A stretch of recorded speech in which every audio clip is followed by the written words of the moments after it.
आगे आगे देखिए क्या होता है हाल। सारे लोग बेहाल हैं, प्रताड़ित हैं और सब लोग निराश हैं। आगे आगे देखिए क्या होता है। मैं तो लिखित क्या, मैं तो सदस्यता लिया हूँ और जहाँ तक कब तक रहेंगे ये ईश्वर ही जानता होगा कि कौन व्यक्ति कब तक जीवित रहेगा। आप कब तक जीवित हैं, मैं कब तक जीवित हूँ, लेकिन मैं कहता हूँ इस विचार के साथ अंतिम दम तक रहूंगा। अपने इच्छा से माननीय श्याम रजक जी जो है इन्होंने पार्टी ज्वाइन किया है। नाराजगी जो है सत्ताधारी दलों में है, तो हम तो उनको कहना चाहते हैं डीएनए का गाली जिस व्यक्ति को मिला आज वो घुटने टेक दिए उसी व्यक्ति के आगे जिसने डीएनए का गाली दिया था, उसका भी वीडियो है हमारे पास। मिट्टी में मिल जाऊंगा लेकिन भाजपा में नहीं जाऊंगा, इसका भी वीडियो है हमारे पास।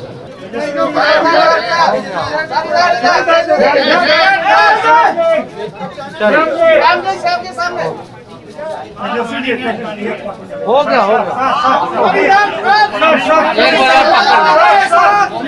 एक बार पकड़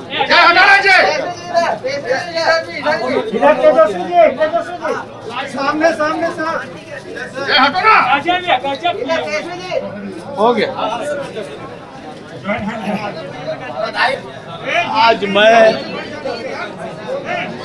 सबसे पहले मैं श्री तेजस्वी यादव जी, हम लोग के पूर्व से लेकर के आज तक आगे भी हमारे अभिभावक के श्री जगता बाबू हमारे साथ यहाँ उपस्थित फुलवारी प्रखंड की प्रमुख और अंबेडकर हॉस्टल और अंबेडकर छात्रावास और अंबेडकर के आंदोलन के बड़े नेता अमर आजाद जी, ये सब लोग यहाँ पर उपस्थित हैं और कई हमारे नेता लोग उपस्थित हैं। मुझे सबसे पहले मैं आज भावुक हो रहा हूँ अपने घर में आकर के, वापस आकर के, कि जो सामाजिक न्याय की लड़ाई लड़ने के लिए हम लोगों ने राजनीति में आए थे, वो राजनीति यहाँ से जाने के बाद तो सामाजिक न्याय की लड़ाई वो बदल रही थी और वो पटाक्षेप हो रहा था।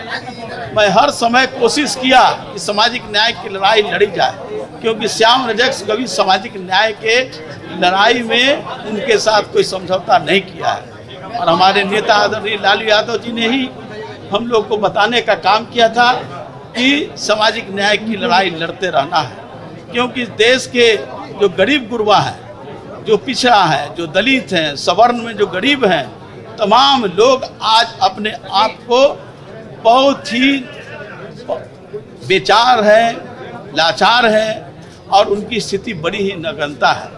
बड़ी बड़ी बयान दी जाती है, लेकिन जिस तरह से अपराध बढ़ रहे हैं, जिस तरह से हम तो बहुत सारे चीज़ आंकड़े लेकर के आए हैं, लेकिन प्रांतीय अध्यक्ष जी का आदेश हुआ कि कम ही शब्द में अपनी बात कहना है, तो मैं ये कह रहा हूँ कि आंकड़े उठा करके देखेंगे तो बिहार में हम कल परसों की बात करते हैं, उचकारी थाना जो कहलगांव के पास एक मासूम दलित लड़की के साथ रेप होता है 4 लोगों के द्वारा, और एसपी तक को कहा जाता है कार्रवाई नहीं होती है, थाना में एफआईआर नहीं होता है, बहुत परेशानी के बाद एफआईआर होता है लेकिन कार्रवाई कुछ नहीं होती। ये तो एक नाम बोल रहे हैं, लेकिन बिहार के कोई ऐसा थाना नहीं है जहाँ दलितों के साथ हत्या, बलात्कार, उसके साथ छेड़खानी नहीं हो रही।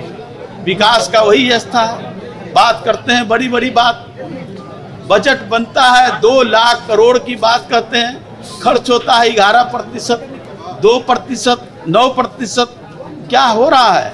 तो आप बात कर रहे हैं अनुसूचित जाति के लिए 1700 करोड़ रुपया हमने दिया, खर्च हुआ सिर्फ 11%। तो ये क्या दर्शाता है?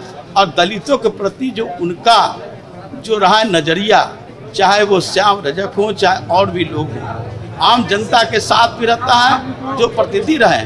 मैं जब 2 अप्रैल को दलित उत्पीड़न, अत्याचार अधिनियम के सवाल पर जब विधानसभा में घेराव किया था, तेजस्वी जी थे प्रतिपक्ष के नेता की हैसियत से वहाँ, और इन्हीं के नेतृत्व में जब हम लोग सब लोग बेल में आए थे, हम सत्ता में थे लेकिन हम लोग भी बेल में आए थे, और वही खटक होने लगा कि दलितों की बात कहने वाला कैसे हो सकता। ये सारी बात है, और इस लेकर के मैंने इस्तीफा की बात कही।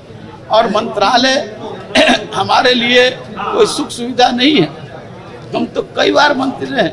आदरणीय लालू यादव जी ने, श्रीमती राबड़ी देवी जी ने हमको मंत्री बनाया, लेकिन मेरा चेहरा आप लोग खुद मूल्यांकन करते हो।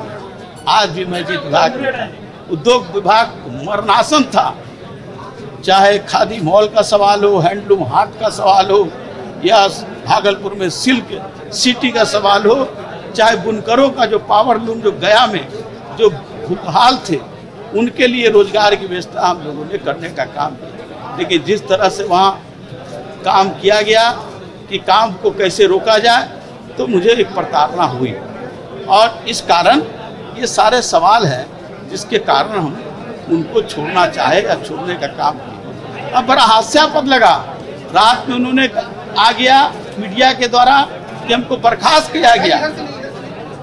तो जो जनता दल यू का संविधान है, संविधान हमारे पास कॉपी है, संविधान है ये जनता दल यू का, उस संविधान में धारा 19 के अंतर्गत है कि आप कैसे निकाल सकते हैं, किस पर कार्रवाई कर सकते हैं। मैं राष्ट्रीय परिषद का सदस्य, और नीतीश कुमार जी का नामांकन जब हो रहा था राष्ट्रीय अध्यक्ष का, तो मैं उसके प्रस्तावक था। तो जब मुझको ही जब निकाल दिए, और मैं राष्ट्रीय परिषद का सदस्य हूँ, और मुझको आपने निकाल दिया, और आपने बिना 10 मिनट में सब कुछ हो गया, तो जो राष्ट्रीय जनता दल के अपने संविधान की रक्षा न कर सकता हो, उससे क्या उम्मीद की जा सकती है राज्य की संविधान, राज्य की रक्षा, और राष्ट्र की और भारत का संविधान को कैसे बचाया जा सकता है। एनआरसी आप देख रहे हैं किस तरह से जो दलित हैं, जो पिछड़ा है, जो मुस्लिम है, अक़लियत हैं, उनके साथ अत्याचार का काम जो रहा है, ये सारे सवाल हैं। और ये सवाल के लिए मैं छपट रहा था, भपक रहा था कि कैसे इस लड़ाई को लड़ा जाए। मुझे खुशी है कि तेजस्वी यादव जी के नेतृत्व में ये लड़ाई को हम लोग आगे बढ़ाएंगे, और जनता की आकांक्षाओं को हम सतह पर उतारने का काम करेंगे। एक छोटा सा सवाल है कि तेजस्वी यादव के साथ आप कब तक रहेंगे? क्योंकि 2009 में जब आपने आरजेडी छोड़ा था, तो उस वक्त ये आपने आरोप लगाया था, वो हम लोगों के पास रिकॉर्डिंग है, आपने ये आरोप लगाया था कि तेजस्वी यादव और तेज प्रताप यादव जातिगत टिप्पणी करते हैं, मैडम राबड़ी देवी जातिगत टिप्पणी करती हैं, और इसी दुख की वजह से लालू प्रसाद यादव का सहयोग आपको नहीं मिला, और इस दुख की वजह से आप आरजेडी छोड़ रहे हैं, दलित का अपमान हो रहा है। नहीं, ये जो शब्द आप बात कर रहे हैं, वो शब्द मैंने कभी नहीं कहा, और मैं बराबर कहता हूं कि सामाजिक न्याय की लड़ाई के साथ हम हैं। सामाजिक न्याय की लड़ाई में कोई हम समझौता नहीं करेंगे इसके विरोध में, अगर कहीं भी, और यही कारण रहा। और तेजस्वी जी के नेतृत्व में आज युवा एक आस्था रखे हुए, जो बिहार में, देश में जो युवा मतदाता की संख्या बढ़ी है, उनको लगता है कि आज जो बेरोजगारी, जिस तरह से बेकारी हाल है, जिस तरह से उनके साथ अन्याय हो रहा है, उसके साथ न्याय हम तेजस्वी यादव के नेतृत्व में।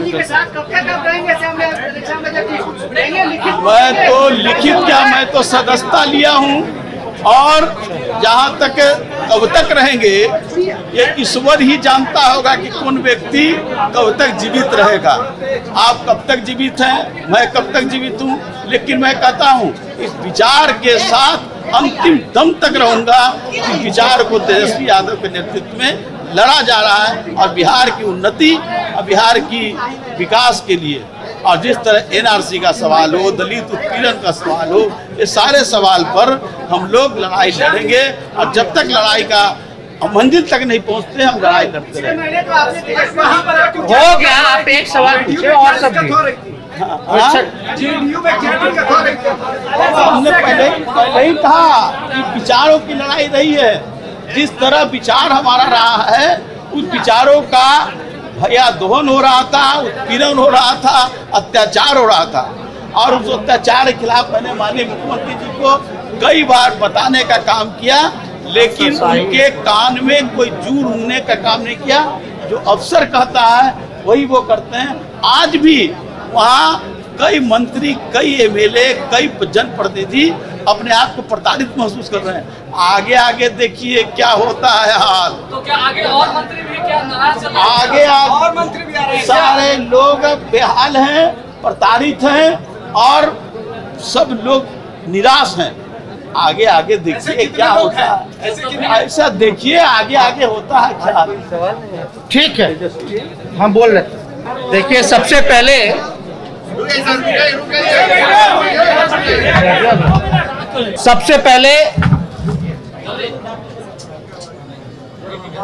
श्याम रजक जी, आदरणीय श्याम रजक जी का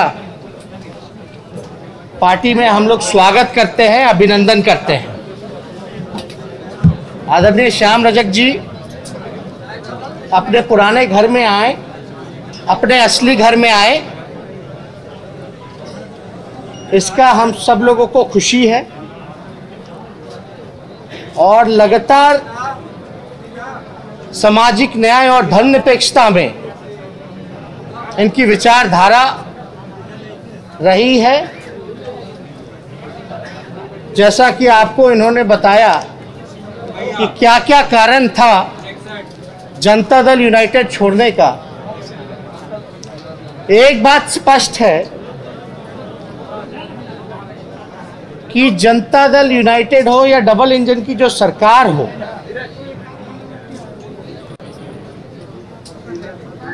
जिस प्रकार से सरकार चल रही है उसमें जनप्रतिनिधियों का कोई महत्व नहीं रह गया, कोई सम्मान और इज्जत नहीं रह गया। पूरी तरीके से बिहार में अफसरशाही लागू हो चुकी है और लगातार बिहार में चाहे बढ़ता अपराध हो, चाहे बिहार बेरोजगारी का केंद्र बन गया हो, या आप लोगों ने देखा होगा जिस प्रकार से नीतीश जी के राज में मजदूरों की बेइज्जती की गई, अन्याय किया गया उनके साथ। कोरोना महामारी में जिस प्रकार से पूरा सिस्टम जो है वो कोलैप्स हो गया, स्वास्थ्य महकमा जो है भ्रष्ट हो गया, आपदा विभाग जो है भ्रष्ट हो गया, बाढ़ से डूब रहा है, लेकिन मुख्यमंत्री जनता के बीच ना जा करके अपनी राजनीति जो है वो सेकने का काम कर रहे हैं। कई बार हम लोगों को लोग कहते हैं कि नीतीश जी से बड़ी नाराजगी है, और वो नाराजगी जो है काफी ज्यादा बढ़ चुका है। हालांकि हम लोग नया बिहार बनाने में विश्वास रखते हैं और जात पात की जो राजनीति है इससे उठ करके आज हम सब लोगों को नया बिहार बनाने का काम करना है। किसान हो, मजदूर हो, नौजवान हो, सब लोग जो है बेबस हैं, नाराज हैं, नाखुश हैं। और अपने इच्छा से माननीय श्याम रजक जी जो हैं, इन्होंने पार्टी ज्वाइन किया है। नाराजगी जो है सत्ताधारी दलों में है।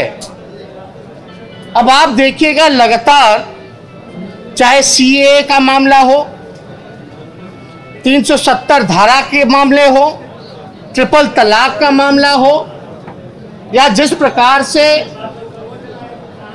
एससी एसटी के आरक्षण को खत्म किया जा रहा है, ओबीसी के आरक्षण को खत्म किया जा रहा है, और नीतीश कुमार जी केवल अपनी सत्ता के लिए, अपने कुर्सी के लिए ना कोई विचार रह गया, ना कोई नीति रह गई, ना कोई सिद्धांत रह गया, हर चीज में उन्होंने कॉम्प्रोमाइज किया। और एक पत्रकार बंधु हमसे श्याम रजक जी से सवाल पूछ रहे थे, तो हम तो उनको कहना चाहते हैं, डीएनए का गाली जिस व्यक्ति को मिला, आज वो घुटने टेक दिए उसी व्यक्ति के आगे जिसने डीएनए का गाली दिया था, उसका भी वीडियो है हमारे पास। मिट्टी में मिल जाऊंगा लेकिन भाजपा में नहीं जाऊंगा, इसका भी वीडियो है हमारे पास।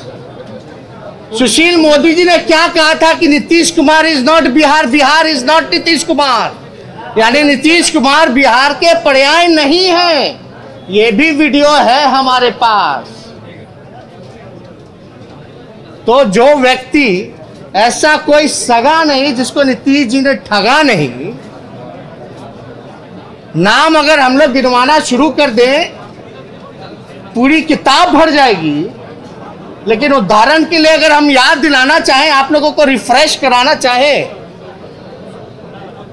चाहे जॉर्ज फर्नांडिस जी हो, चाहे दिग्विजय सिंह जी हो, चाहे भाजपा के लोग हो जो थाली खींचने का काम किया गया, या हम लोग हो बीजेपी में, चाहे शरद यादव जी हो, जीतन राम मांझी हो, तो कोई तो व्यक्ति अगर देखा जाए तो कोई तो बचा ही नहीं जिसको नीतीश जी ने नहीं ठगा हो।